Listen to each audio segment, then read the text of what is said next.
So you can be sure and have all this. Okay. Well, first, I just wanted to talk a little bit about, sent out a message last week, I think, about continuing this. And once we get back to meetings face to face, we won't be able to do this because we're in the time slot for our regular meetings. And Ron has said that that's something he wants to go back to. So that's why I put that thing out and asking if we wanted to continue. And I got like 8 yeses and no no's, but I only got 8. So, I mean, I'll continue as long as you guys, you know, as long as we get people. I wonder if a lot of people, I mean, I know you promote it and it's, you know, advertise it, but I wonder if some people are intimidated and just don't feel like they can, you know, I feel anything time I pick up anything from it, even if it's just a little tidbit or this or that, or makes me understand something, it's certainly worthwhile. Mm-hmm. Well, I would actually, I would like to go back to the face-to-face. I know that that's probably a little more difficult for people to attend, but I think that that's where you really learn more. Yeah. Because then I can walk around and show you and let you do it with the images and everything. Whereas this is really just a show and tell. So, I mean, I don't mind doing it at all, but I think the face-to-face works much better. I just don't know that we have. Definitely does for something like this.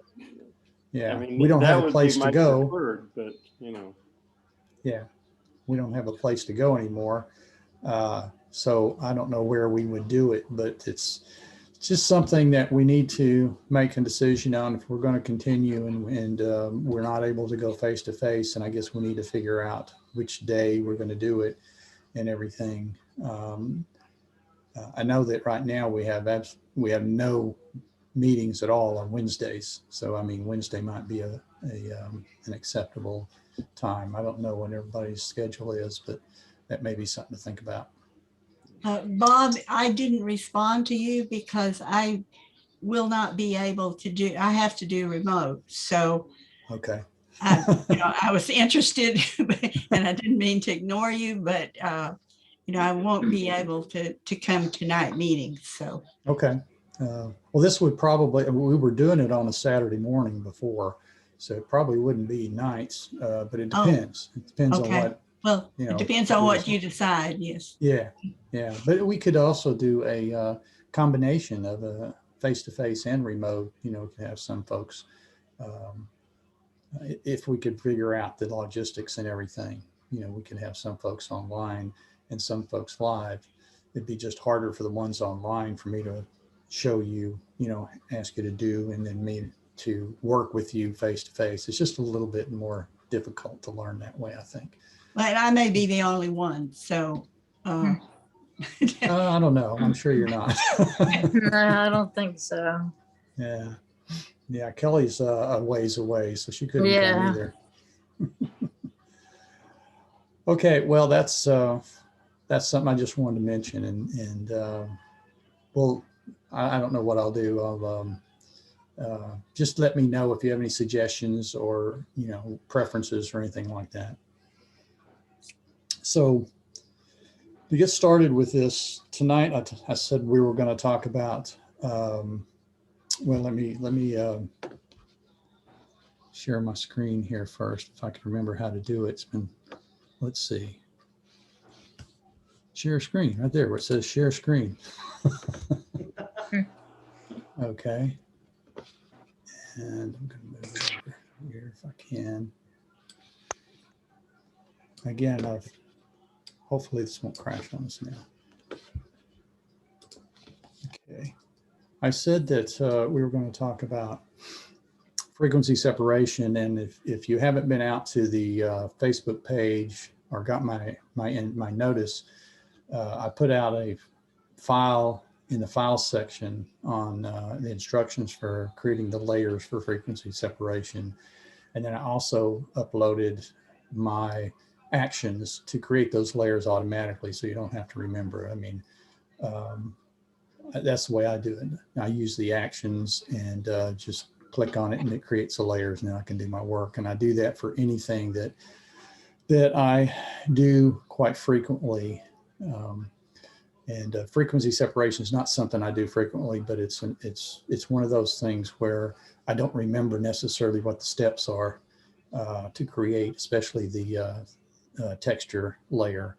But so that's why I created those actions for me, and I do it primarily on portraits, but I wanted to show you how you can also do it on landscapes as well. First of all, what is frequency separation? So I just want to make, let everybody, or help everybody to understand what's going on here when we're talking about frequency separation. And what you're doing is you're separating the texture and the color to two different layers. So whenever you're painting with color, you're not affecting the texture. And whenever you're adjusting the texture, get away, to remove distractions and that sort of thing, you're not affecting the color. So the objective is, to just work on one without affecting the other.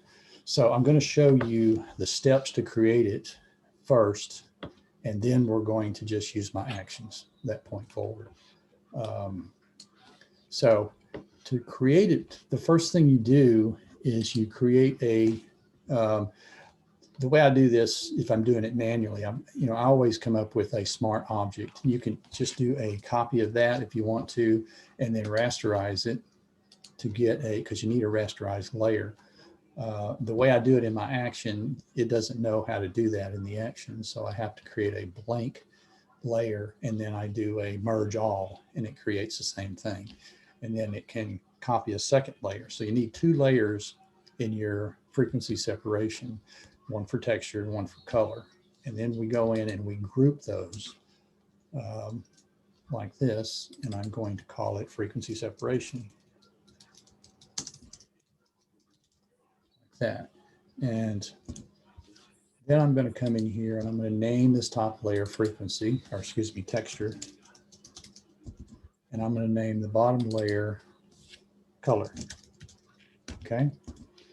So that's, again, whenever I'm painting with this, I'm only affecting color. When I'm painting with this, I'm only affecting texture. That's the objective. So with color, the first thing you need to do is do a Gaussian blur on it. So let's filter, blur, Gaussian blur. And the areas that you're going to be affecting, and I'm going to zoom in here so we can see, we're going to try to remove this part of this sun flare, like this green area up here. I don't want to remove this because I really like it. It's this right here I want to get rid of. So what I want to do is zoom in here, and whenever you don't see the texture anymore with your blur, that's when you stop. So we're going to come in here and I'm going to zoom in here, and it's already set to 9.9. You can see that's way over blurred. So I'm going to come down here pretty close. Okay, you can see the little texture, bits of texture there. So I'm going to push it up until that just kind of goes away, like right in here. You can just barely see it right there. So 4.6 looks pretty good. So I'm going to say okay. And now we have our color layer. Oh, you know what? I made a mistake. Let's back up. You need to turn off the texture layer because you don't want it. That was the texture. The texture layer is going to affect what we're doing. You can't see over here. That's why I couldn't see the blur over here affecting. I had to zoom in because I had the texture layer turned on and the texture's over on top of that. So it's naturally, I'm seeing texture and not seeing color, if that makes sense. So one more time, we're going to go back to filter, blur, and Gaussian blur. And now you can see the image itself is blurring. That should have been my key right there. So normally you can look here in the area you're going to affect, because we're going to remove this. And it actually looks a little too blurred. So I'm going to bring it down just a little bit right in there, more like 3.8, and say okay. Okay, so that's all you're doing for color, is just adding a blur to that layer. Then I'm going to come into texture. I'm going to turn it back on. And here's the one that's a little different. Now notice that since I turn the texture back on, it's not blurred anymore because you're seeing the texture layer and not the color layer. So what you do here, and this is where it gets a little interesting, is you go to image, apply image, and you're going to apply it to the layer called color, because what you're doing is you're separating, you're saying, I want to separate from this layer or I want to apply what I'm doing to that layer. Because apply image does other things other than this. Then you're going to come down here and you're going to say, now this is a 16-bit image. Actually, it is it's a TIFF. So this is a 16-bit image. So for a 16-bit image, I'm going to come down here and change the blending mode to add. Okay. And I'm going to have a scale of 2 and an offset of 0. This is why I made an action of this, because I never remember this stuff. In fact, I'm looking at my instructions right now to make sure I get it right. Then you click the invert button and it turns it to look like this. And this is kind of like what you see when you're doing a high pass filter sharpening. It's almost the same thing. Then you're going to come over here and you're going to change the blending mode to linear light. And when you do that, you have an image that, the exact same image again, because now you have your texture and you have your color combined. Okay. So that's how you set it up. Pretty simple, huh? But I put like I said, I put these instructions into the files section of the page, but I also added the actions, and from this point forward, we'll use the actions to demonstrate how to do this. And by the way, whoa, who's this? Oh, sorry. It's me. That's okay. I By was the way, I'm trying good. to switch off my phone to do this on my laptop. So Okay, I'm going to mute everybody so that doesn't happen anymore. Okay, so what we're going to do is use this frequency separation to try to remove these green halos here from the sun flare. And this is, it's kind of dicey because you've got so many different areas here to get your information from. We're going to go with color, and we're going to clone from here over to here. And basically all we're doing is cloning color. Okay, so we're going to do the clone stamp tool. I'm going to sample from up here. Okay, and then I'm going to come down here and it's just going to paint over the color. And you can see that it's not affecting those whatever they are, the little things in the bark. It's not affecting that at all. So it's actually painting it a little bit darker. So if you wanted to, you could change the opacity to say 50% and then come down here and paint over it some more. And then down here and paint over it. So it's not affecting that bark in the background. It's kind of hard to see here because it's pretty dark. But I wanted to show you, this is one of the ways that I would typically use it if I were using it on a landscape image, something like this. So it gets a little dicey when you get into the leaves here, because the leaves are all these different colors. And whenever I paint over this, it's going to paint in some of this sky, probably where some of the leaves are. So if you're really, really interested in getting it, perfect, you would probably come in here and very meticulously use the colors of these leaves. Now you could also just paint color, but when you paint color, it's just going to be one color over all of it. And that's going, because these colors change their tones and their, all throughout. If you just paint that one color, you're not going to see the different tones whenever you paint over it. So it's a little bit dicey in here. I'm just going to come in and take this and kind of paint over right in here. You can see it's kind of getting some of that sky back there. But this is kind of how you can do it. And I'm just going to slop over a little bit just to kind of give you an idea. Maybe from over here would be better.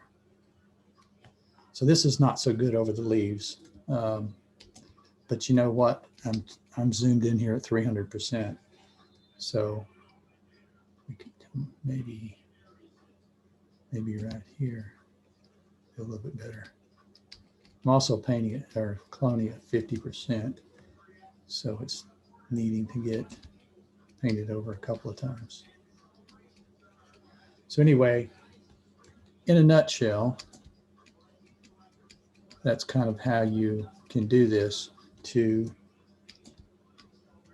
only affect the color. Now, if you back out, you don't see that sun flare up there anymore. I'll turn it on and off. There it is up there, and now it's gone. So, you know, for what it's worth, you know, you would probably say, well, you know, I don't really care if I have the same texture. I could just clone over it in a regular clone stamp tool, and that's true. And in reality, I probably would have done that rather than use the frequency separation, but this is just for demonstration purposes.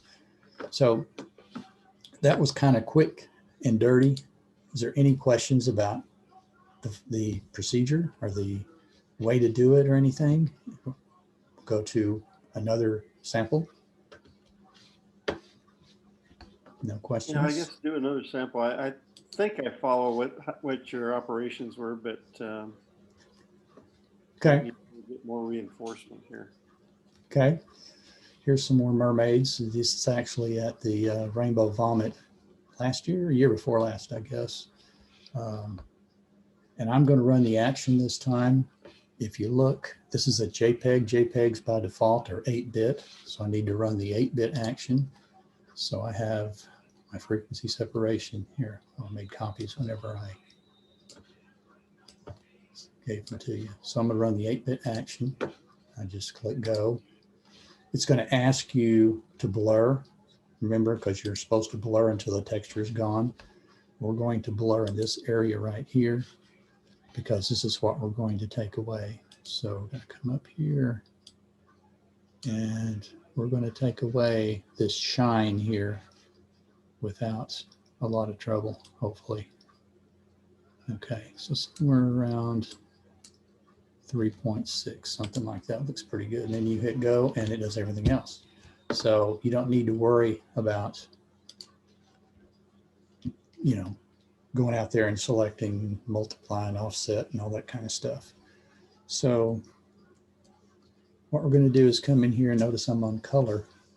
And I'm going to come in here and just, again, we're going to clone. You could paint over it if you wanted to, and it would probably be just fine. In fact, we'll do paint just to see what it looks like, because that would be a lot easier. Now, in the past, just so you know, in the past, I would have come in here and sampled this yellow and then come up here and changed to color, limit to color blending mode. And it works pretty good if you do it at about 30%. But when you're doing it this way, it actually works a lot better. So we're going to come in and I'm just going to sample this color here. And then we're just going to come in here and paint. And as you paint over, notice that the texture stays the same. Now the color is all the same too. So it's probably would have been better to do the cloning. This is easier. It's kind of like having a real paintbrush. You come here and paint over it. So it's really all one color, which is probably not true. But when you're cloning, you're actually cloning probably the wrong shade of color anyway. But what I'm going to do is I'm just going to reverse that.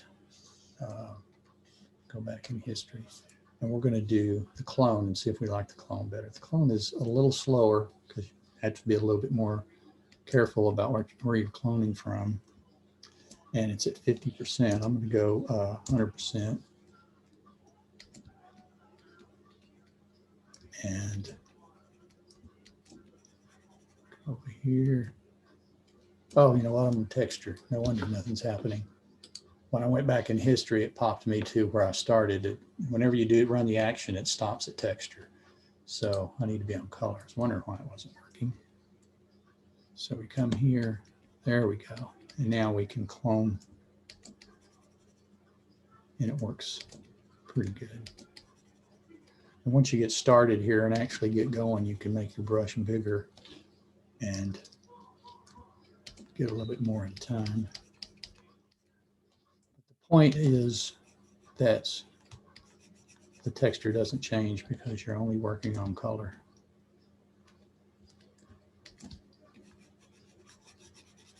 And if I wanted to take the time, I would probably, whoops, I would probably blend it over here a little better with a gradient or something.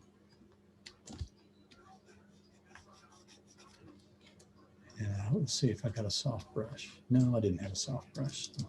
That would help.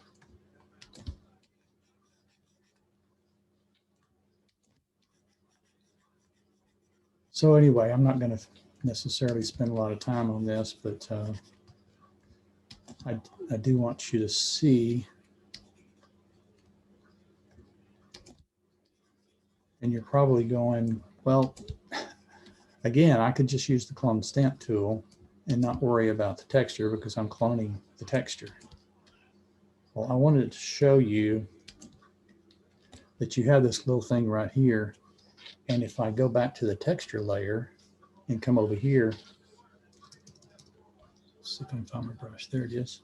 And I sample, say, from right in here, I can get rid of that thing right there without affecting the color because it's just affecting the texture. So again, this may not be the time to use it on something like this, but I wanted, it's for demonstration purposes, basically. I searched all over the place for something really good that I would really use it. And I'm not, you know, it's not something necessarily that I would use in most occasions. It's just another tool out there for you to use. I saw a video last week, and this is, you know, they were saying, hey, you can use frequency separation on landscapes, and here's how to do it. And so I go, oh, that's something I probably should show everybody. So this one was a little easier, I think, to get than the last one. Any questions on this? You guys never ask questions. Okay, so this one you used your action.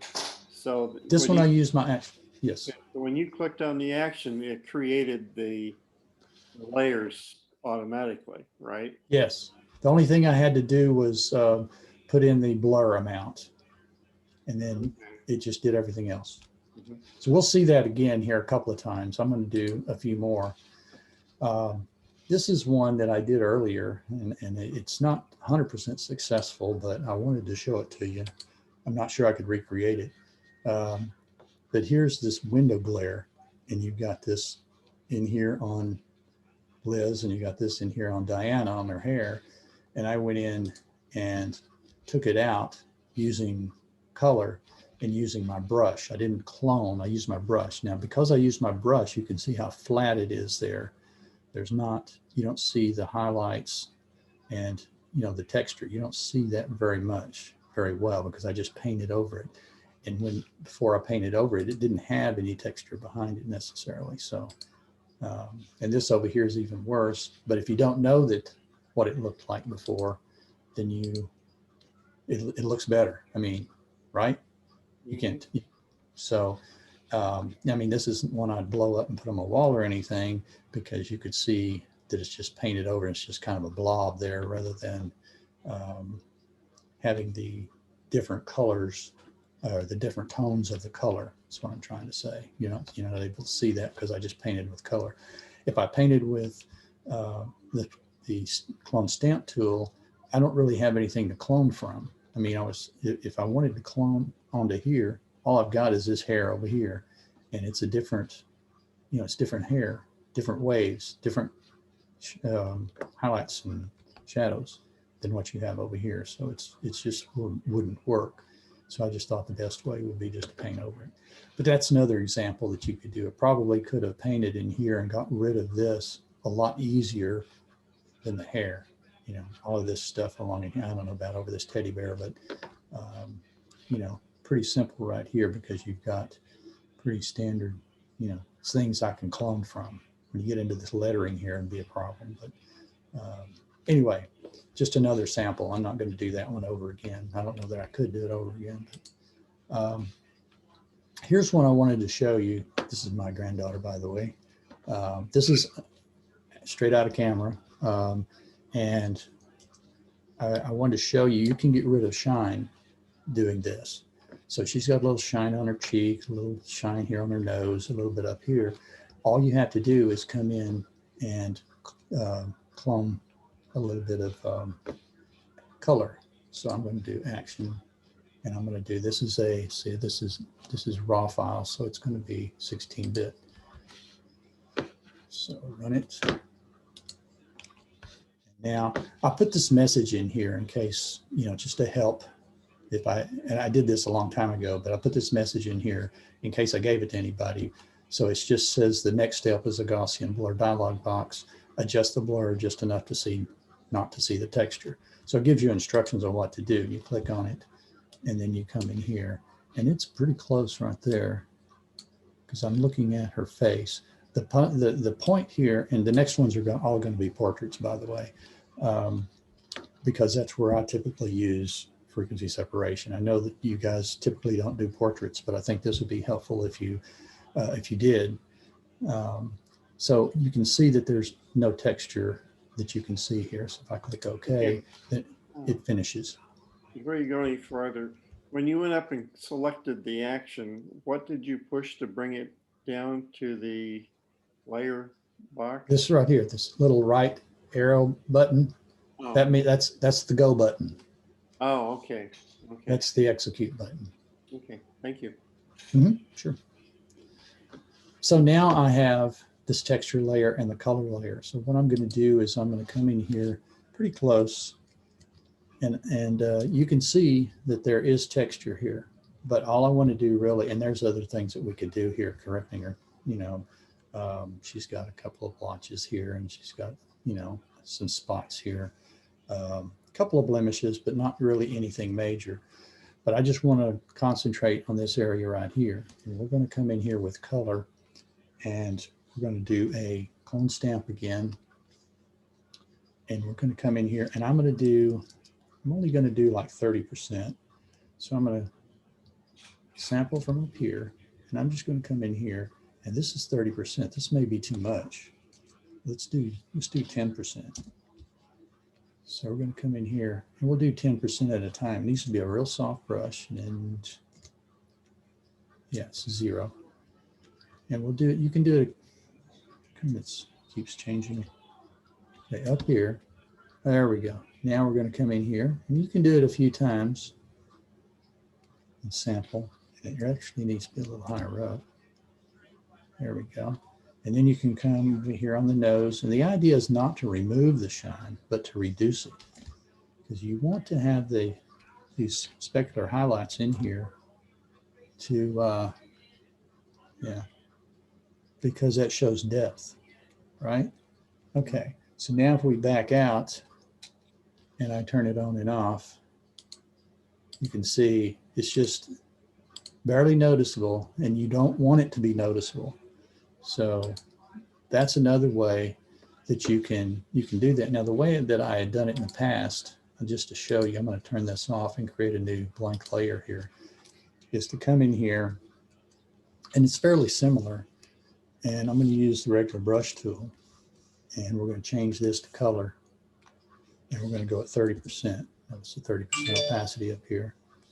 And I'm just going to sample over here. This is a very soft brush. I'm going to sample, and then I just kind of paint over it. And this has worked real well for me in the past few years. But notice it's kind of flat because it's not really sampling the color as it changes up here. It's just painting this one color on there. But as long as you do it, you know, just a little bit like that, it's not noticeable. You come back here, and that's probably too much on her cheek there. Yeah, it's too much on her cheek. So I could just take this down a little bit. And again, you just want to bring it down some, not eliminate it. So that is another use of frequency separation. Any questions on that? No, that one was pretty, pretty Straightforward. Yeah, it's straightforward and easy to see. Okay. All right, here's another one. Again, my granddaughter. These are her senior pictures that I did for her. I'm going to come in here, and we're going to do real quickly. a complete frequency separation that I would do. Again, this is a raw file. Okay, so I'm going to do it 16-bit. So I just click go and it tells me to do this. And then I'm going to come in and we're going to do it probably in the same place right there. 7.4 is too much. Bring it down probably right in here, something like that. Okay, so what I'm going to do first, what I like to do first, is come in here real close and get rid of some of these little blemishes or little spots or whatever. So I'm going to come in and I'm going to use the spot healing brush.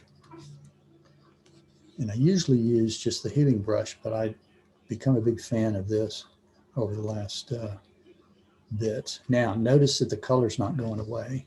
That's because we're just doing texture. So we're going to have to come back with the color, and I could just do it at the same time, just come in here. And that's not the right tool to use. I would use the clone stamp tool. That's why I don't do it like that. So I'll be switching tools back and forth. But okay, it's at 10%, that's why. And texture was, where's my cursor? Sometimes I lose my cursor in here. Whoa, you know what? This happened to me before. So I'm going to back up. This is current layer, so that's correct. Let's go back in history, all the way to the beginning. Texture, current layer, 100%. So, oh man. Oh, you know what? No, that's not it. All right, I'm doing something wrong and I don't know what it is. Before I was telling it I wanted all layers, but that's not the problem now. So blending, change that. Okay, I'll tell you what I'm gonna do. I'm gonna throw this away. I'm gonna do You it had again. opacity 100%, was that correct? Yeah, I typically, when I'm removing a blemish like that, I'll definitely do opacity at 100%. Even the Okay. color in this case, maybe start at 10%, but that even at 100%, it should not give you that big halo Oh, that you okay. saw. It was set to linear light. Is that what it was? Yes, linear light is supposed to be for texture. Yes.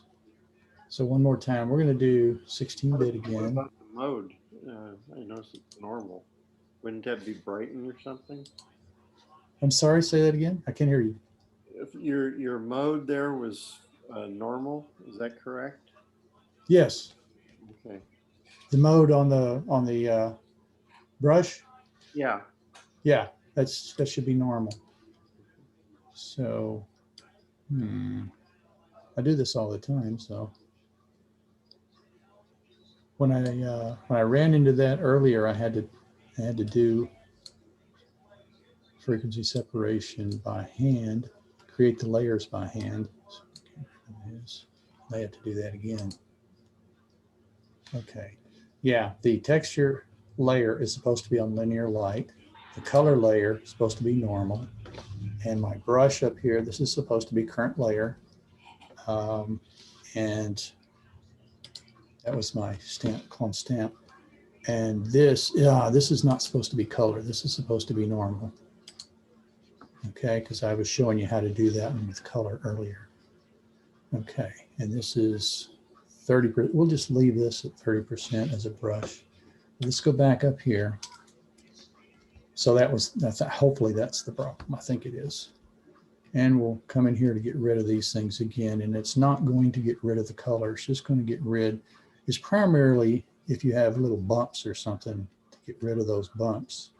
And I can use it around here like this and just kind of go around these little spots. And, you know, she's got little places here. She's looks from here, it looks like.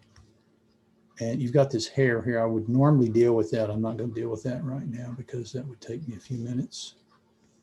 On my cursor here. I have the toughest time finding my cursor sometimes. There it is. Get rid of that. Come down here, you've got this. Here. Where's my cursor? Right here.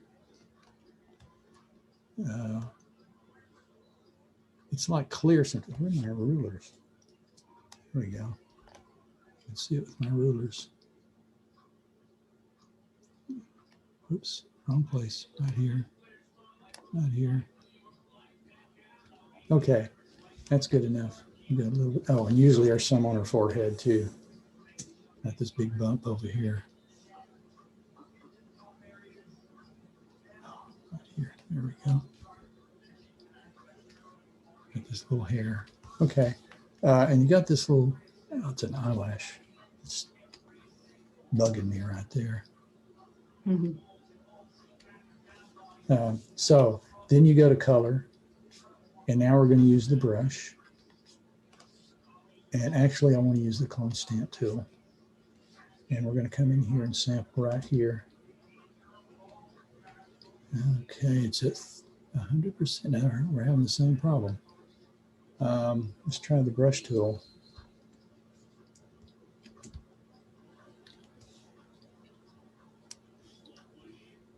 You know, I don't know. Oh, brush tool's at 30%. Let's make it 100%. That's not making any difference. Sorry, folks. I do this all the time, and you know, whenever I'm doing it in front of somebody, it's not going to work. Of course. How it works for me.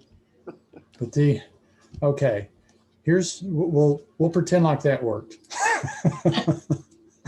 This is what everybody likes about frequency separation. We're going to soften the skin, and the way you do that with color is you come in and you do a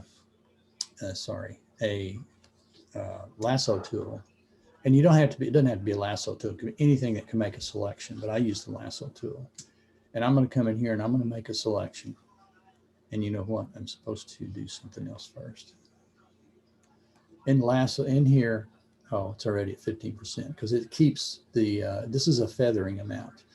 And my first, when I first learned how to do this, the person that taught me how to do it said 15%. And I've since heard things as high as 50%. So it just depends on how much you want feathered. And one way, and it says this in the instructions I put on the in the files area, you can press the Q key. The Q key, okay, maybe the backslash key. No. Boy, nothing is working. But you're supposed to be able to go to the, I think I don't have it open here, the quick mask and see how much it is feathering. Maybe I'm supposed to do that first. So let's deselect. Now see this afternoon when I was working on this to get ready for this, my keys weren't working. And I just did a deselect and it didn't work. Yeah, I just did it again. It's not working. So it took like 20, see, I just clicked on there, nothing's happening. It took like 20 seconds for something to happen. So I'm not sure how far we can go with this. Oh, okay. Finally deselected, as you can see. So if I go to quick mask, no, enter quick mask mode, then if I come in here and do my selection again, is it going to show me? No, I'm still in quick mask mode, but it doesn't show me anything. So anyway, what you're supposed to do is make the selection. And whenever you decide on a feathering, which I use 15% most of the time anyway, then you do a filter. Again, it's hesitating here. So it's like something's running in the background and I can't figure out what it is. I wonder if my back blaze is back. Yeah, my back blaze is running. So maybe I can stop it. So you make your selection here. You go down here to blur, Gaussian blur. And it still has the amount that you blurred when you created your color layer. So what you can do is take that and blur it a little bit more, and you're going to see the softening. You don't really want it a lot. And let me show you what happens when you go a lot. Oh, it's going to take 30 seconds here. When you go a lot, it puts a big dark blotch in the middle of it. So, and if you over blur, whenever you post this picture or print it or show it to somebody, it's going to look like, you know, a plastic face. So you just want something subtle. And for me, that subtleness is just, you know, anywhere from 3 to 10, maybe 15 pixels more in blur than what you had with the color blur. So this is really irritating. It's not showing, let's say preview, but it's not showing it. So I'm not sure how much it's going to blur. If I come back down here, we have, let's just go to like 7 pixels, 7.4, and click OK. And eventually this is going to blur. Oh, God. This hasn't happened before with it. Look, I can't even move the picture up. Well, oh, yeah. Select edges will not be visible. I don't know. No pixels, more than 50% were selected. Oh, down here because I did this little thing. I don't know if it blurred or not. So I'll turn that off. Doesn't look like it did anything. The idea, you know, again, do what I say, not what you see, because it's not even showing me drawing the selection anymore. Again, I had this very same thing this afternoon, and it just, for a few minutes, it was like it took 30 seconds for anything to happen.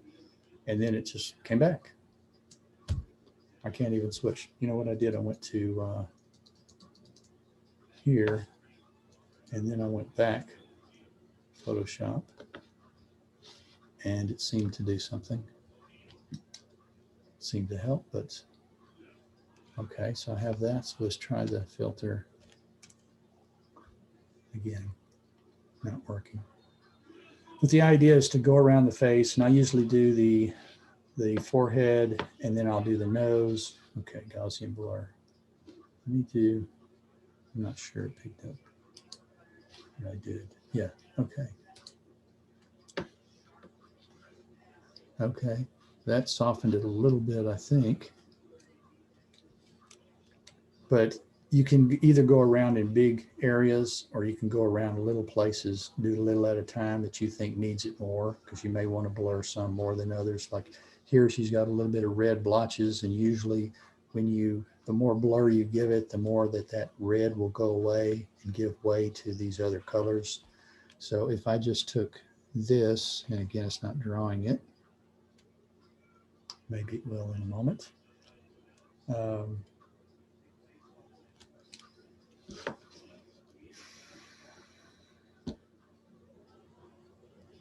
I've been working on print competition images, and some of those can get pretty big because they're all composites. And everything's been going along great until like yesterday. And whenever I was working on this composite, this one is like, I don't know, 6.5 gigabytes, something like that. And it would, it started doing some weird stuff. But I finally got it finished yesterday. And I was kind of hoping that those problems were by me. Whenever I'm going to Texas school next week, and I'm going to shut my computer down, and hopefully whatever all this is will go away. All right, finally, we're back down here, and I'm going to go to filter, and sometime tonight it will go to blur, hopefully.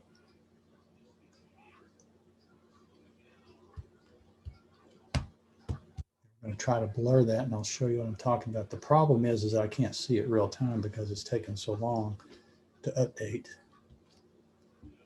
But typically with something like this, I go down here to Gaussian Blur. I can take it at 7.4 and see how much those red blotches there go away. And if they're gone, then I'm good. But if they're not, I can push it a little bit more and they'll begin to diminish a little bit more and a little bit more. And the good thing is that you never lose your texture. You always have this texture that's on her face, like all these pores that are right here. You'll continue to maintain those. But as you get way up there, it begins to get really dark in the middle and really bright around the edges. So you can't go too far. It's eventually should update here. But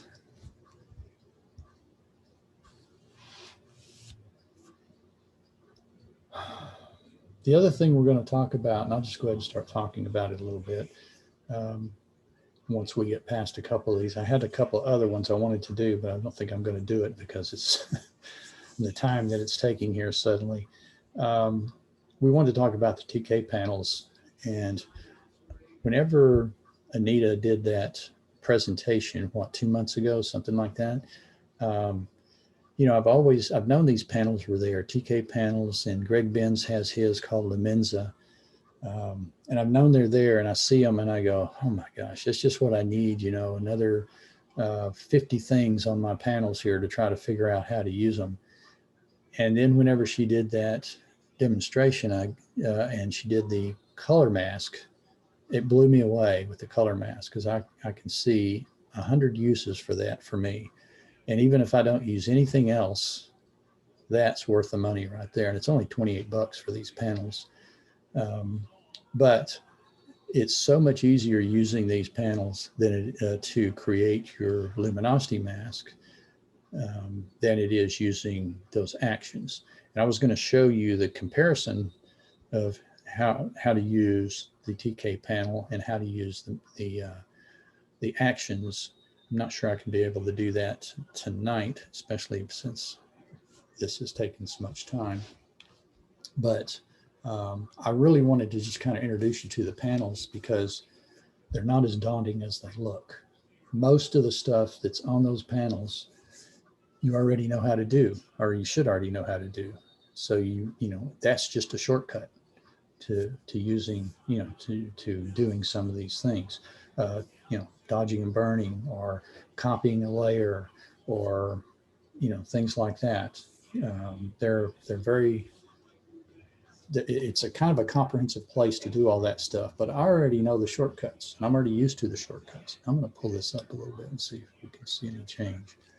I already know the shortcuts, so I'm not going to use probably 90% of those panels, but he does introduce some actions which are really cool. So I may be using some of those actions. One of them is frequency separation, and it does almost exactly the same thing here, except, well, it does exactly what I do in these actions. So it even asks you to change the blur just like I do.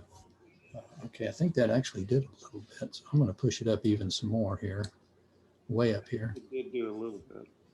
Yeah. But anyway, those panels are not as, like I said, not as daunting as they look. And it's going to probably, especially the Go panel and the Rapid Mask panel, which are almost the same thing, where you create the mask. Those are the biggies. Okay, I'm not sure this is ever going to do anything for us, but I do think that red went down a little bit. So I'm just going to stop it right here and just turn it on and off. And I'm not sure it's updating. Hey, Maybe Bob. it is. Yeah. You were talking about use case, not using it all the time. Where I use your first two use cases all the time are restoration of old photographs. Ah, okay. It cuts the time down like dramatic. Like I used to take 2 hours, 3 hours to do a photo. That takes at least half of it away. Okay. Doing it with that Cool. versus the clone tool, and because with the clone tool you're having to zoom in and out all the time to see if the because you start developing patterns in the picture, and then you end up doing 20 more minutes of work if you stayed zoomed in the whole time. You just have a whole lot less of that if you're just copying the texture where you want it, and any mismatches will be obvious quickly. Right. Because a lot of the Okay, old good. photographs, you want to maintain that that fiber. I don't know what the word is for that fiber that's in the paper. You know what I mean? The texture. Yeah. Yeah. Yeah. And you want to maintain that. Well, usually I want to maintain it. Not always. Sometimes it's so damaged. I'm like, this is mission impossible. But yeah, that's where I use it all the time. It's just so easy. It saves so much time. Cool. Good to know. Yeah. So, frequency separation is not just for portraits, even though I'm showing you here. And I think that, and maybe on our next one, I'll bring these up again and show you until we figure out what's going on with my computer. I actually had this lady out here. This was for a poster. And she specifically said, can you get rid of that shine on my face? So I was going to show you how to do that. I'm not going to show you because it's not updating very well. And then this young lady, same kind of picture, but I was going to show you, she has a little bit more blemishes than some of the others. And I was going to show you about that and get rid of the shine and that sort of thing. But I'm not sure what's happening here. So let's move on to the panels. We're an hour in here, and I want to really make sure are there any more questions about frequency separation? It's unfortunate that I wasn't able to show you everything, but give it a shot. I gave you the actions and the instructions, and just kind of give it a shot. And if anything goes wrong, just give me a shout and I'll try to help you figure it out. Are there any questions, comments? No. Nope. Okay. Okay, well, this should look familiar to everybody by now anyway. And I've done a few things here, as you can see over here in the panel. I'm going to go ahead and take all of these. I'm not sure I could redo this, so that's kind of why I left them in here. So I'm going to do a group, and then I'm going to turn it off. And you can see, for me, an image like this is just not going to cut it for me if you have a sky like this. And I know that there's pros and cons, sky replacement and all that kind of stuff. Should we do it? Should we not? Is it right? Is it wrong? But for me, this isn't a good image unless with this kind of sky, it's not going to make it. And that's just me. So maybe it's not just me, but for me, for sure, it's not going to cut it. So I'm going to show you, if you haven't used the sky replacement tool in Photoshop, it's so easy to use. And it's not, I can't even click on, there we go. Finally it updated. Under Edit, Sky Replacement, you get this dialog box. And it's going to show you what it looks like with whatever sky you have up here. And these are the default settings.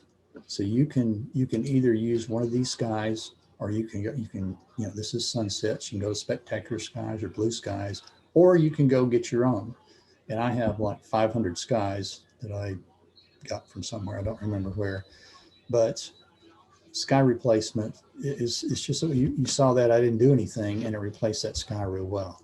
It even changes the colors down here, and I don't see it in the reflections here, but the sky's not in reflections anyway. I don't think it does the reflections. So you have to, if you have, water to show the sky, then you're going to have to do that yourself. But to me, this makes the image so much better. And, if people don't like it, I'm sorry, but it's the way, the other image is not acceptable. This one is, it's creating art as far as I'm concerned. You can come in here and you can shift the edge, which basically means that you can move it to where it's higher in the sky or lower in the sky, like that, to change the sky the way you want it. You can change how you fade that edge. Do you want it to be more of a hard line, or do you want it to be softer? Whatever, like that. You can change the brightness of the sky. You can change the temperature of the sky. You can scale it to be bigger or smaller. You can change the lighting mode. If you want it to be, a brighter, you can change it to screen. ooh, and that doesn't look good at all. So we'll make it back to multiply. And it knows basically that it's a dark situation, so it needs to be multiply. You can change the lighting adjustment. It adjusts the lighting of the entire scene based on the sky. So you can change that to make it brighter, darker, however you want it to look. And that was around 70 something. And then a color adjustment, if you want to make it a little bit, I think, more saturated. It didn't look like it did anything. Less saturated. And not really doing anything. And how you want it to output. I always have it go to new layers, but you can have it either that or just create a duplicate layer. So I usually just take the defaults here, and that looks pretty good to me. So I just say, okay, and it brings in that sky replacement. Now, what I wanted to do was show you a little bit about the TK panels, but before I really show you the power, I just want to introduce you to the panels first. There's 5 panels, and when you bring them in, or when you install them, come on window, you go to extensions, and they're all right here. There are 5 panels. Now the combo panel and the CX panel are exactly the same thing. They're just in different formats. The Go panel and the Rapid Mask panel are 95% the same. They're just in different formats and presented a different way. The batch panel is totally different. It's a standalone. So you can do, if you remember back in the beginning days, when we talked about all the differences, the layout of the workspace, where you have your menu system up here, and then you have your tools, and I got my tools over here on the right side now. And then you have your panels. So you have your menus, and your tools, and your panels. And this is just additional panels that you can have laid out like this, or you can have them as icons here, or you can have them as tabs inside. You can have them out here by themselves. If I wanted to show you the CX panel, I could got it right here. I could bring it down here, and if I can grab it. Okay, there we go. My delay is getting to me, and I can make it come in here and put it in here along with these others. Since it and the combo panel are the same, I've got the combo panel over here instead, so I don't have the CX panel. But it's just another panel. If I can see, I think right here. Oops, that's the batch panel. I knew I'd grabbed the wrong one. So I'm gonna put it back in there. Actually, I want it to be,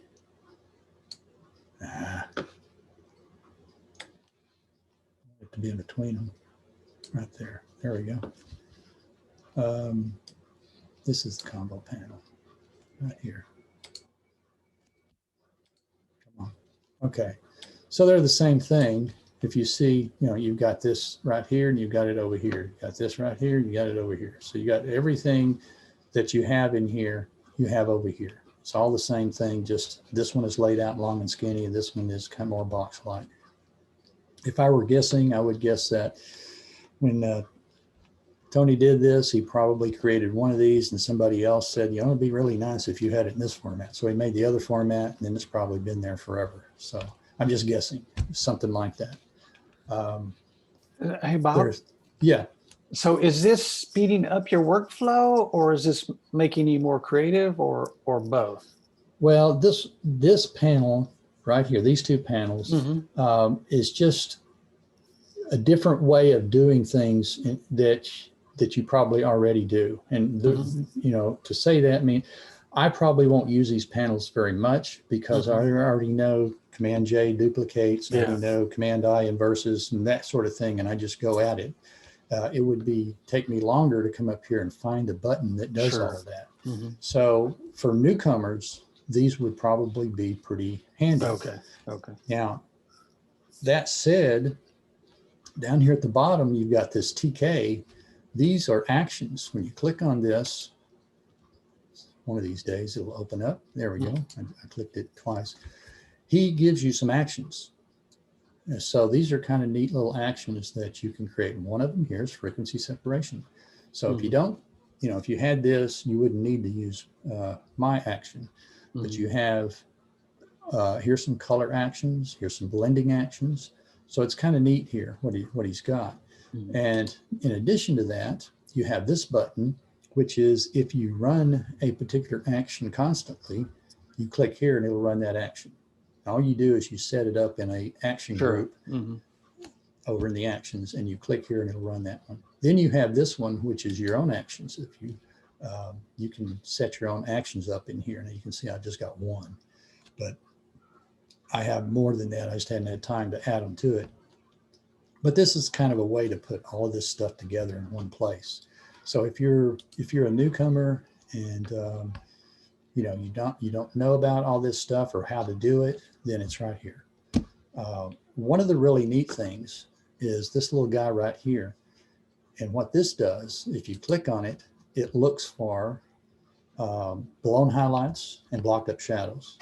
And it's like what you have over in Lightroom or in Camera Raw, where you just click up there and it will show you those blinking highlights. So you can see that it creates a layer for it and puts it in here. And it's only for this particular one time. And then you can turn it off whenever you're done. I think you click it again, it goes away. Yeah. So you click it and it adds this little thing and it'll show you the little blue blinkies or the little red blinkies whenever you do that. So it's kind of handy, and that's something I may use. But you have other things in here. If you want to add a stroke, if you want to fill, if you want to blur something, this is Adobe Camera Raw. This is content aware fill, inverse, select or deselect. This is select and mask, save. This is show and hide your selection, trash your selection. This is how you can size things. You can flatten, you can duplicate an image, change your canvas size. So there are kind of some handy things. These are blending options here. These are select a different brush. This is a black, a white brush. This is a color. It opens the color wheel and you click on whatever color brush you want.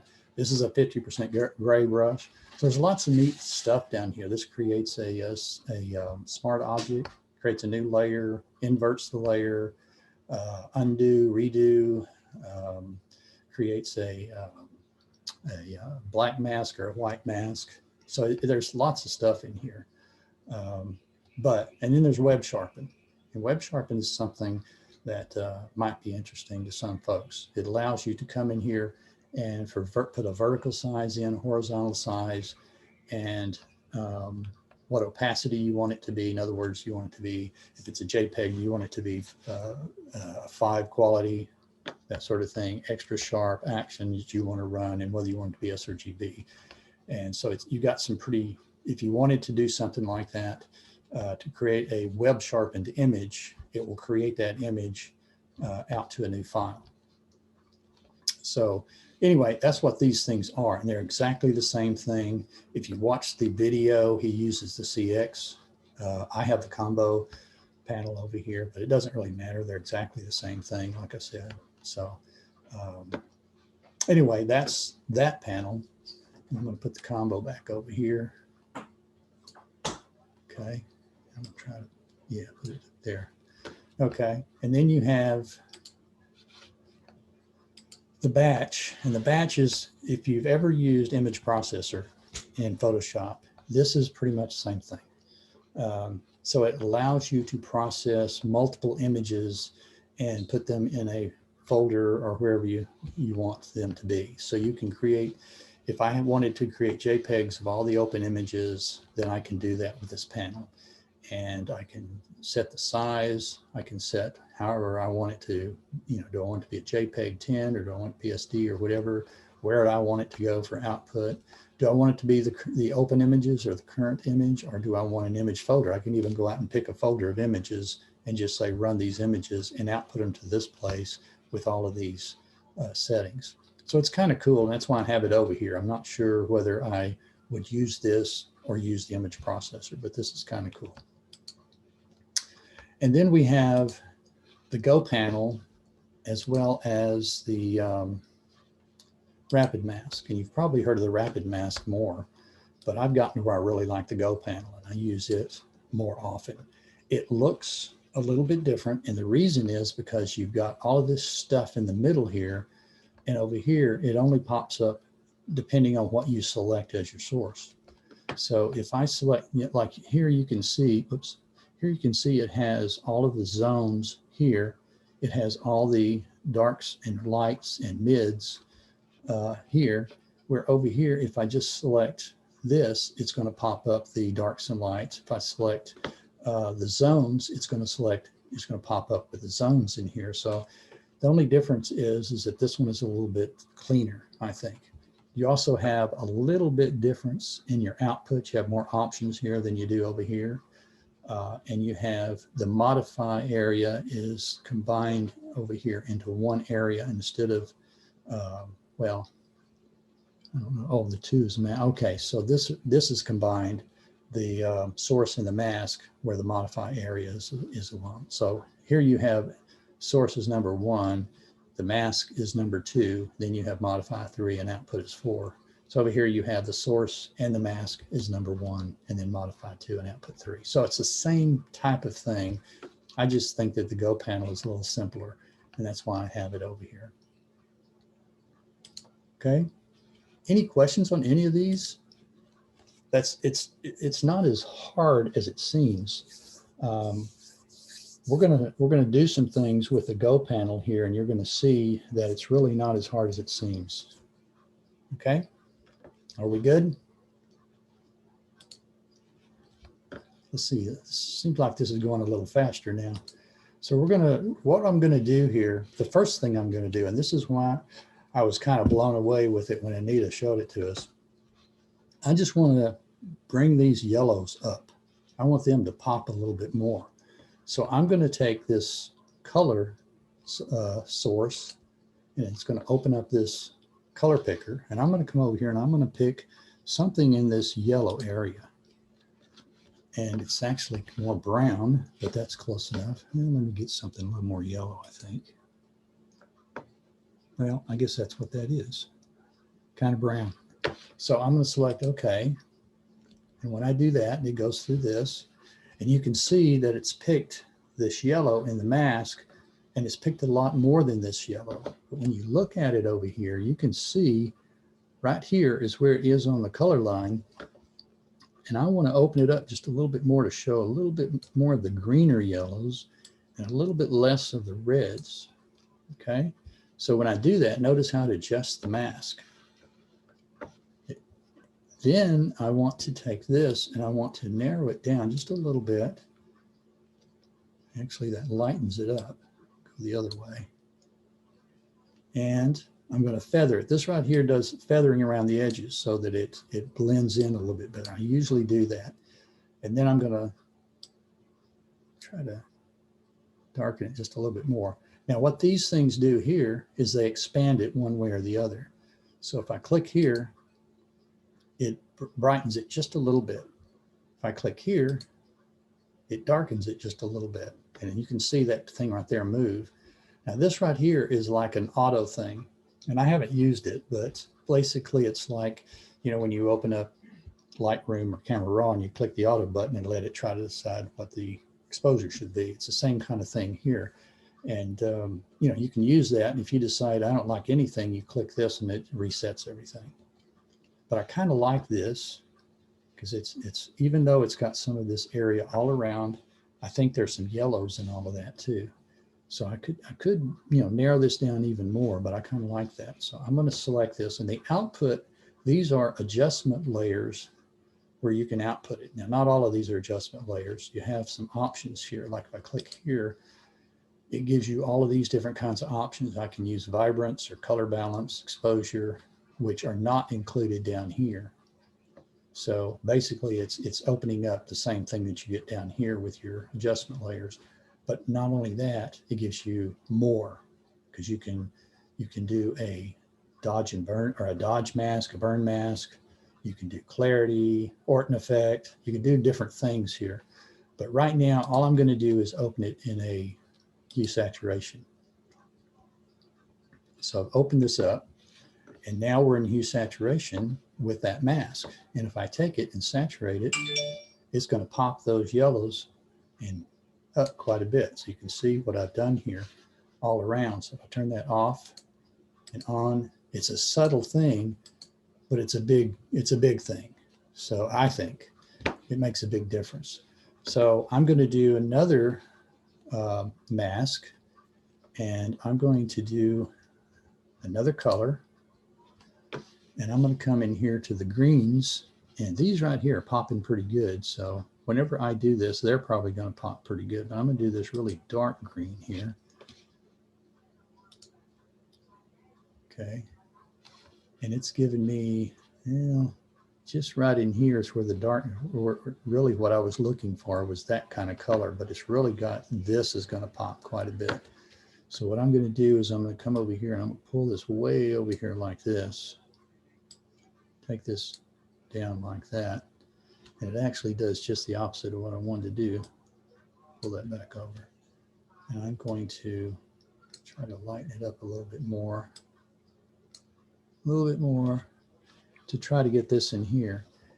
And then I'm going to feather it a little bit more. I like to always feather it just so that it blends a little bit better. And I can use this as a modifier too if I want to. And you pull it this way, and it's going to lighten it up a little bit, which is what I like right there. So what I'm going to do, the next thing I'm going to do is I'm going to click on this black brush, and I'm going to come down here with the brush, and I'm going to paint, because I don't want, this is already neon green down here straight out of camera. So I don't want this to be affected. And this green up here, along with the reflection, I don't want those to be affected. Just because they're already so green, I don't want them to be affected. So now I'm going to go ahead and I'm going to output to Hue Saturation again.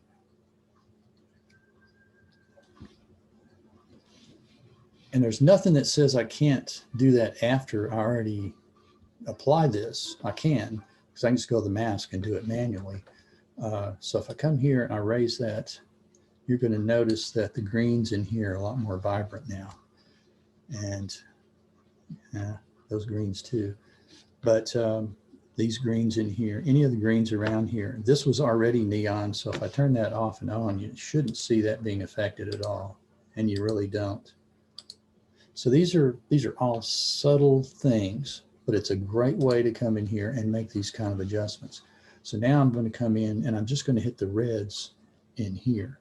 So that TK8 panel needs to be moved out of the way. So I'm going to move it up here.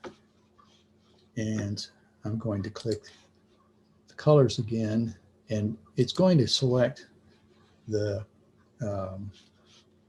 what you call it, the meal here as well. Because it's got some red in it. There we go. That's more what I'm looking for. Well, actually it didn't,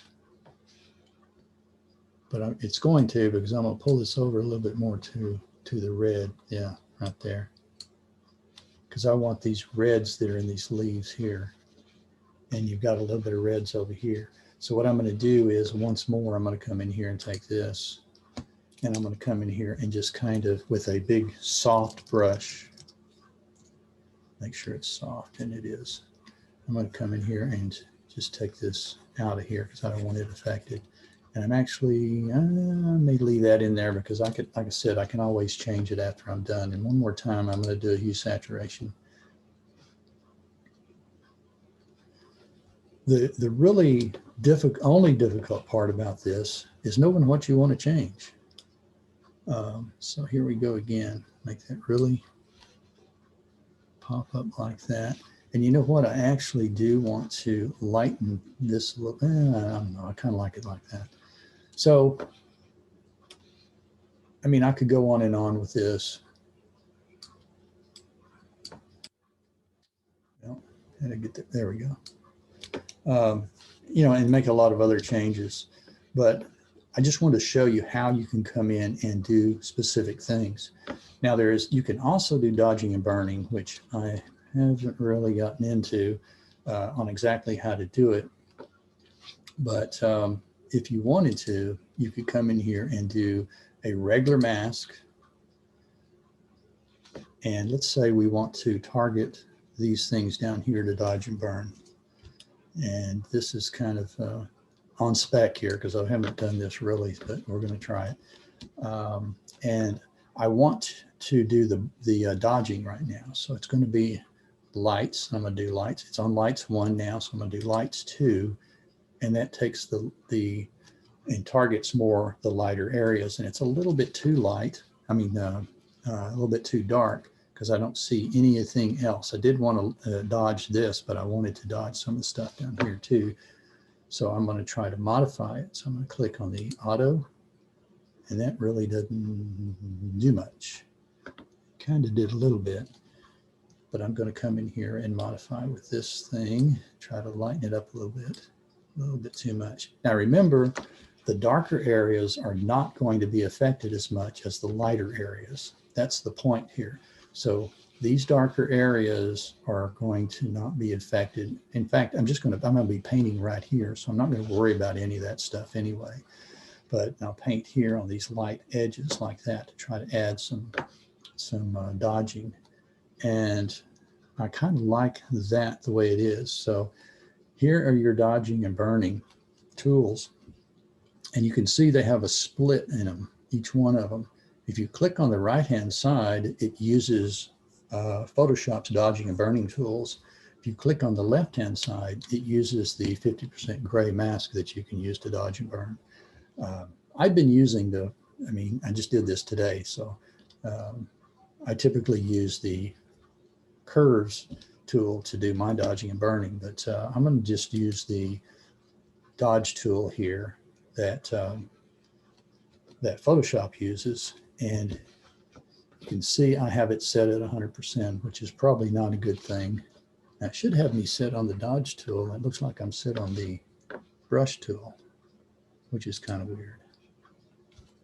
Well, today it had me on the dodge tool, and I don't even have that in my toolbox. So let's see if I can find the dodge tool in here. It's right there. Okay. So I'm going to use the dodge tool. It's set at 30% midtones. So I'm just going to leave it at that and just come in here and just kind of paint over this stuff. And you may not see very much happening, but whenever you look at it collectively, you'll notice some differences. So I like to come in here. And if these are on the mask, if they're on the mask as not being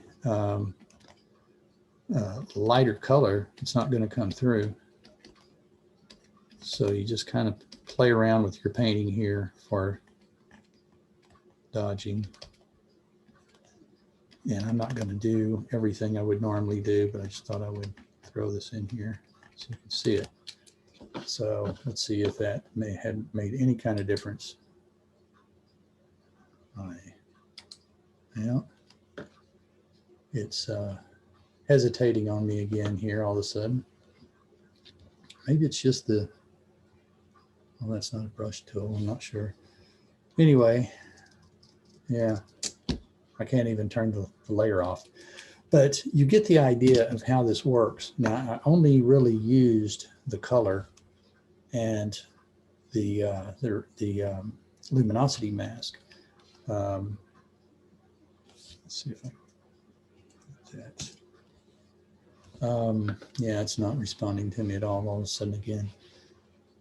But I really only used the luminosity mask and the color tool. The color tool is something that I'm going to be using all the time. I mean, because you can selectively pick an area in the photo and you can do all kinds of stuff with it. And that's what I really think is the most powerful thing here. I know that you can use, color range in the select menu and all that stuff, but I'm terrible at using that. I never could figure it out. And this right here, I think does so much better job than I could ever do over there. So this alone, just having this one tool to me is worth $28. Yeah, that's actually better than the Adobe Raw luminosity masking, which is what I use. Exactly. I've preferred the Raw up until now, although I have a couple of the tool sets because it's so easy in Lightroom. Yeah, exactly. This looks nice. Yeah. So it's and I just barely have scratched the surface of trying to figure this thing out. I watched all the videos and I'm sitting there going, I'll never use that. Oh, that's awesome. I'll never use that, just back and forth. And so I've got the things, I've kind of finally figured out how these things work. This part over here with the plus minus times, this allows you to add or take away a mask. So you're able to combine things. Oh, can I turn that off now? So if you wanted to take a mask that you have already created that's in your channels and you wanted to add it to the current mask that you have, then you just click a plus and it combines those two masks together. If you want to take it away, you click this, hit your equal, and it will take that away. If you want to combine the two only where they join, then you hit the plus, I mean the times. So it's really cool right here. I haven't figured out exactly how to use that yet, but watching the videos, it looked pretty cool. And this is just to invert the mask and so on. So, okay, did that ever, I kept clicking on it to go off and it's not doing anything. We can go to another image if it will let me. Let me go back to bridge for just a second and come back over here and see if it has any kind of effect. Nope. Yeah, it just it stops responding for some reason, and I don't know what's happening. I thought maybe it was Backblaze running, but no, it's been stopped. So there's something in the background, I think, that happens every now and then. All right, here we go. This is an image I shot last night, and I'm going to try to go through again what I went through last night or what I went through earlier today, and I thought it turned out really well.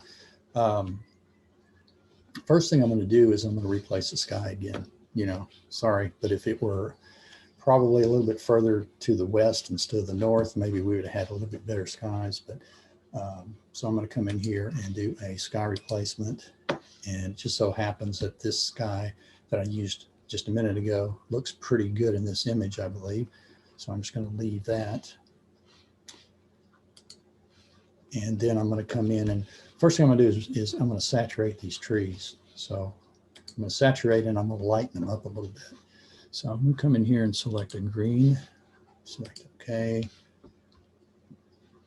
and see what it selects those trees. And it also selected a little bit of herb, but that's okay. I'm not too worried about that. I'll pull this over to get a little bit less yellows and a little bit more greens. That should help a little bit. And I'm going to lighten it some, make it even more light. Okay, and I'm going to feather it some because I really want those trees. And again, it's going to catch her green on her headdress or whatever that is. And I could even play with it some more, maybe a little bit like that to get it. And now we're getting a little bit down here. So what I'm going to do is, again, I'm going to select this and I'm going to come in here and take that away so it's not affected. And I don't really mind if some of this other stuff is affected. Even the sky up here looks like it's going to be affected a little bit. Let me actually, I don't like that. So we'll take that out. And even if I get a little bit of that, it's not going to be a big deal. So hue saturation. Okay. And we're going to push those greens up in there and see how much more saturated they are. And this is all just a matter of taste, but this is just what I want to do here. Lighten it just a touch right there. So it looks a little bit better than it was. It shows up a little better. Even though it's beginning to get dark, I just wanted those to show up a little bit. Now the next thing I want to do is I want to select this water. I want to change it a little bit. So I'm going to do a regular luminosity mask here. And I'm going to try a lights 2 because I want the lighter colors. And this looks pretty good. It doesn't, you know, it's not going to be getting this. It's going to get the sky a little bit, but I'm kind of okay with that. And as a matter of fact, I could just get that out of there real easily, but I need to take her out too. So what I'm going to do is, I think that I can do this while I am here. I'm going to select my object selection tool and see if I can select her.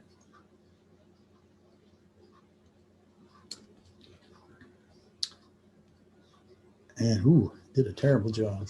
It did so much better earlier. Okay, well, maybe that's because I have it in the mask. So I'm going to turn that off. Deselect sometime today. There we go. And what I want to do is I'm going to try to, I may just kind of leave it like that. Let's see if I can modify it just a little bit. Lighten it up just a little bit more, because I really want to select that. So what I'm going to do is take this to a curves layer, I think. Okay, so I have this curves layer, but now I'm going to try to select her and see if it will do a better job, because I don't want her affected in this.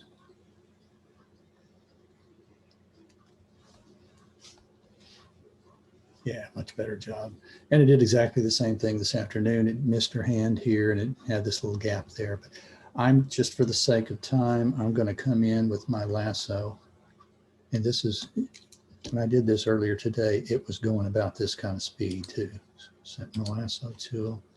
And I'm going to try to select this. Yeah, see, it's not even showing it. We'll give it a moment here. Just so you know, you'll know that in regular circumstances. Oops, how did I do that? I wasn't even doing anything. It just moved the entire selection. Let's see if I can get back. There we go. Oh, it was saying that I was moving the selection here instead of adding to the selection. Okay, let's see if that works better. And I could actually come down here. And while it's waiting to do that, I can see if I can deselect most of that.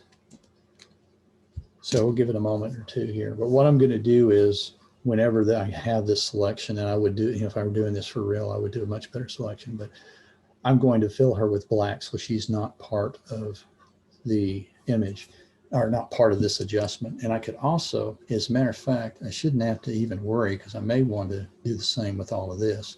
It's just this outside of her. I want her to be totally separate from the water. So I could just come in and just paint with black all through here, and then just have this selection on the outside here. Okay, yeah, well, what we're going to do is just assume, I don't know what it's doing. We're going to go back over here to the mask eventually. The point of all of this, I mean, the rest of this is just seeing how I do, you know, what I want to do for retouching. But the point of all of this is how you can make selections using this panel to update your images. And you can tell here I'm pointing with my finger. You can't see my finger. You can tell with the green trees, that's very, you know, easily done with the TK panel to bring those greens, make them a little brighter, and make them a little bit more green. And this, I don't know if this is ever going to come up. I told it to change to a move tool, and it still hasn't done that either. So what I would do here is I'm going to go in here, and again, what I'm going to try to do is darken the water, add a little bit of blue to the water to make it look a little bit more pleasing. And then I'm going to use this same selection for her, and I'm going to go in and make an adjustment to this color here and make it much more vibrant. And then here we go. Finally, I'm at the curves, but it took away my selection. So anyway, okay, we'll come in here and we'll just kind of brush it in. Maybe it'll let me brush it in with a brush. Yeah, nothing's working. So what I'm going to do is I'll just click on here, and you know, it's not even, it's still, it won't even go to my move tool.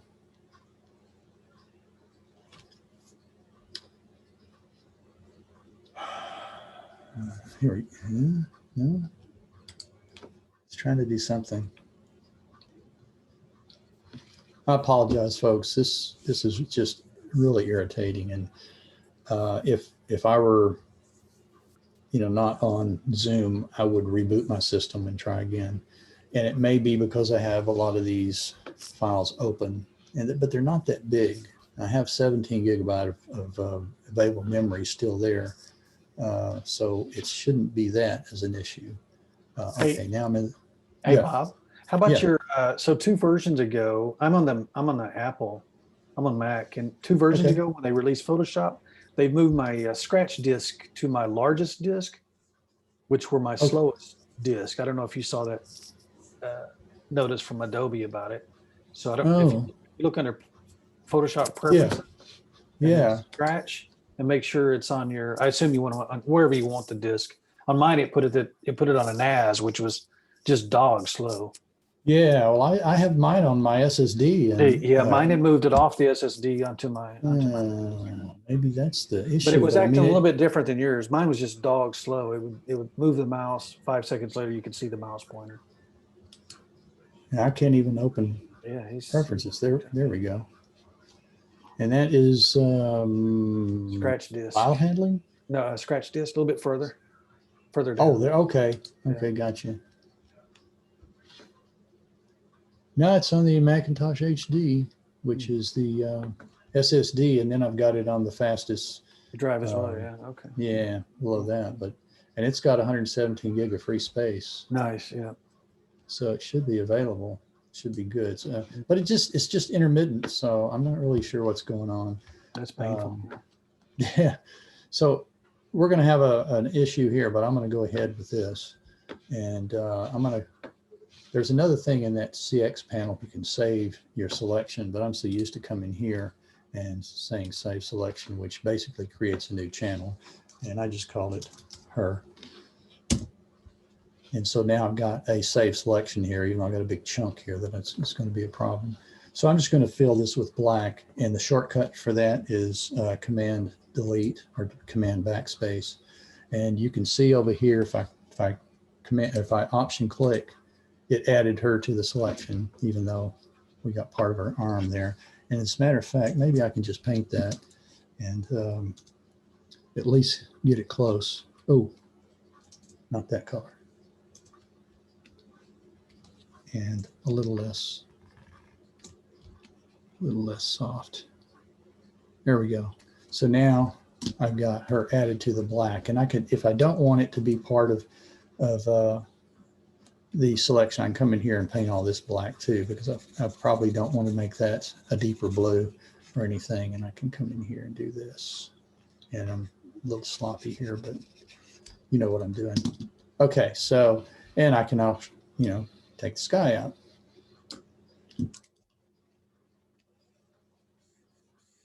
So basically, I'm saying I just want to affect the water, which is exactly what I want. So now if I turn this back off again, let's see, Option click, and there we go. And now what I can do with this is I can come in here, and first thing I'm going to do is I'm going to move this over here to kind of darken it up.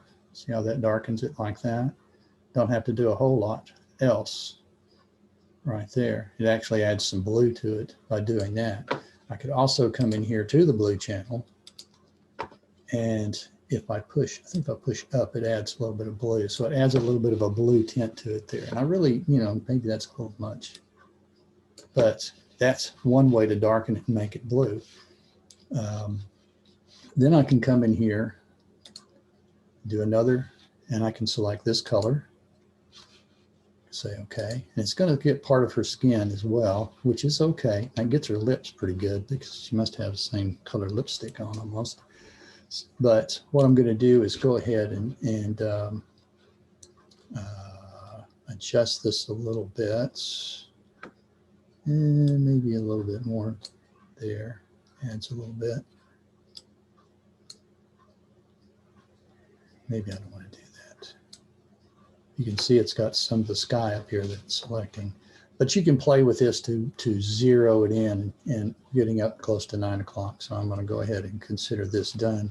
And I'm going to output this also to a Hue Saturation layer. And then I'm going to come in here at Hue Saturation and pump the saturation up some like that. and maybe just a little dark like that. And then if we wanted to, we could actually come into her again, and I could do this manually and do a bit of a curved layer. And I'm going to take this and I'm going to paint it black, which would be Command I to opposite. And then I'm going to come in and I'm going to do a load selection of her.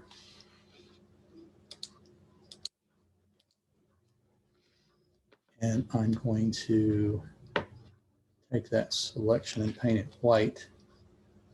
So do a Command backspace. And so it made it her white in there, which means it's going to, whatever I do with this curves is going to affect only her. And I probably don't want it to affect the skin, but I mean the tail, but I'm going to do it anyway here just to save a little bit of time. I'm going to make it a little more contrast here. Something like that to make her pop a little bit more. And she's actually a little bit too dark. So I'm going to take this and pull it back this way a little, lighten her up a little bit more. Pull this down. Oops, I'm sorry. Pull it up a little bit. Yeah, something like that. And then I could go on and on, but I mean, you get the idea. And this is where I've taken her from this original to something like this with just 90% of it using this TK Go panel. So I would probably come in here and do a little bit of dodging, burning. I can dodge this a little bit, maybe burn right down the middle so that it looks a little bit more dramatic and maybe a little bit on the concrete here. I think we're out of time. Any questions, suggestions, thoughts? No, That's very cool. Yeah. How did you order this? It's at goodlight.com, I think, or if you just do a Google on Tony Kuyper, Okay. or you can look up TK panel, TK7 on Google, and you'll get a lot of hits. Okay. Now, just so you know, the Tk8 panel is in beta. It's out in beta. Probably going to come out, I would guess, this is a wild guess on my part, probably later this year. The reason he brought it out was because of the M1 tablets. The M1s are not compatible with TK7. So he wanted to come up with something, so he pushed it out there, and there is a beta that all of us could download, but I don't even know the TK7 yet, so I'm not jumping to the TK8. But the TK8, he says, is 90% the same as the TK7. There are a few new things there and a few differences in layout, but other than that, it's like almost the same thing. So, and it's $28. They have videos that you can get that are like $28, but if you buy them together, then they're like $45 or something like that. So that's what I did. And it takes about, I don't know, 2 hours to sit through all those videos, but it's pretty much worth it. It starts off with the first version of TK7. So there's some differences there. And I'm thinking that doesn't work the way you're saying. And then you get down and there's update to TK7, and you go through those videos, and those are a little bit more recent. So, and more about exactly what you see here. The TK Go wasn't even mentioned, I don't think, in the first 4 or 5 videos. So Yeah, I have to take a look at it, because I went back to once Adobe released luminosity masking and the Camera Raw. Mm-hmm. I just changed the workflow completely, and because it's so fast in Camera Raw. But but once you get into Photoshop, it's kind of, I want to say it's baked in. Is there a way to go back to it? There might be a way to go back to it, but it's not clear to me how you would do that. yeah. You're making changes on top of the image loaded into Photoshop. Well, but there's if you come in like I do, with the smart object, where you can always go back to the raw file, and then you use smart objects along here. Here, Now, okay. With the TK7s, you can see none of these are smart objects. So, Mhm. but they're all adjustment layers, which are totally adjustable. Totally, yeah, adjustable, yeah, yeah. So all of this, I Yeah. could go back and make a change to here Mhm. and probably wouldn't have to make any changes. A here. lot, yeah, yeah. Yeah, I wish Adobe would let you just mask selections from Camera Raw, right? I wish they would just let you push that up to stack. It would make it Yeah. so much Yeah, easier. Well, one of the things I really wish they would do is do an inverse of selection, because over there yeah. I'm all the time wanting to do just the opposite to the rest, Mhm. and I can't do that. I got to totally select the other, the Mhm. other, so I Yeah. can't do an inverse selection. Mm. But this is not too bad. I may actually post. No, this it's pretty one. impressive. It's yeah. Yep. Yeah, but I probably, I've been so busy working on these competition images, I haven't had a chance to do anything. And probably in the last week or so is when I've really gotten into this stuff. And watching those videos, it really stuck with me about the CX and the combo panel being almost everything that I already do. And they're here, I've got it on my dock, but I'm probably not going to use it very much. And then the batch panel, almost identical to the image processor. So that's kind of, I don't know about that one, but the Go panel is nothing like, oh, I was going to compare this also to the Greg Ben's actions, and I didn't do that. The way I was teaching Luminosity Mask last year or year before, whenever it was, we went through them. I was going to compare how you can make them, or how you can make the selections here, and how you would have to do it with the actions. Maybe I'll do that next time. Yeah, that's the reason I give up the actions. This has to be faster, because luminosity masking in Camera Raw is much faster than I think I have Benz's. Whoever it was, that you run an action and it creates a bunch of channels and Yep. yeah. That's a little bit. I think there's actually several folks that have them out there, because there was somebody else about 5 years ago that was actually doing it, and taught me how to do it individually. Create each one individually, and then how to create an action for all of it. From it, yeah. That actually, I had that. Yeah, someone walked through that on YouTube, and Yeah, I'd set mine up. But this is much more intuitive. yeah. It's And almost it's almost as good as well. It has some advantages if you're already in Photoshop. It has some advantages over Camera Raw luminosity masking. Yeah, it's once masking. you understand the layout and what it does, and I didn't even talk about the zones. I didn't even talk about saturation and vibrance masks. I didn't talk about any of that. So, we'll go over this again with talking about the other things, because the zone mask, the zones, I don't know. It's there. I'm not sure I would use it very much, but it's available. And then the saturation vibrance, I don't know that I would use that either. But it's a way. The saturation mask is a way to make an adjustment to something that's oversaturated, or something that's undersaturated, so that it's so you have a balance there rather than adjusting everything. So it's there. I'm just not sure I would use it very much. But again, once you know what the buttons do, like I said before, most of it is just, what do I want to do?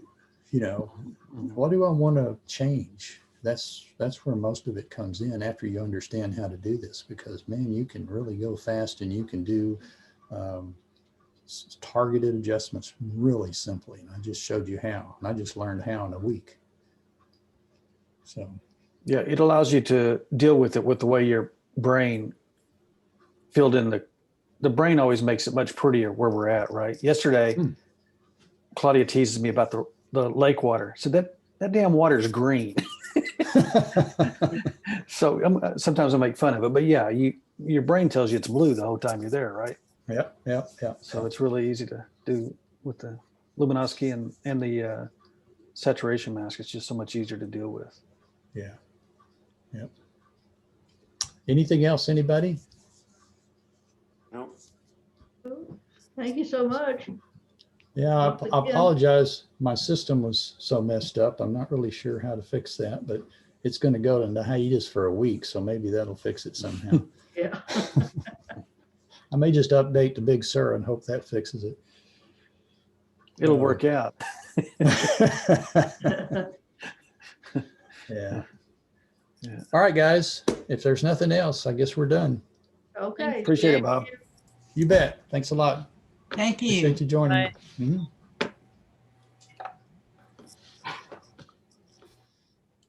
Stop recording.